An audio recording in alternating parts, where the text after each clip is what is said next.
Questa è una delle tappe che ci vedrà impegnati appunto quartiere per quartiere, proprio per ripristinare un rapporto diretto con i cittadini e chiedere quali sono le priorità, le necessità di ogni singola parte del territorio.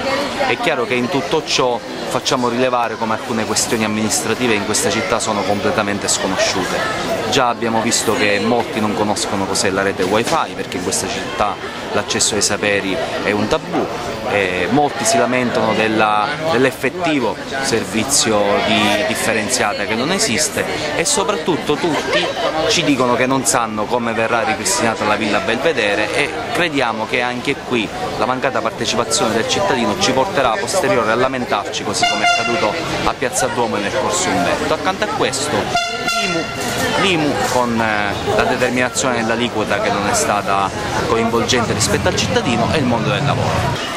La nostra parola d'ordine sarà partecipazione dal basso. Noi riteniamo che qualunque atto dell'amministrazione debba passare per un vaglio da parte dei cittadini, perché riteniamo che il voto non sia una delega come pensano alcuni, ma sia invece una prova di partecipazione che parte dal voto e che continua per tutti i 5 anni. Non soltanto dal momento del voto. Un esempio per tutti, la determinazione dell'aliquota dell'IMU per esempio. L'amministrazione ha deciso così tout court di mettere lo 0,4% per tutti quanti.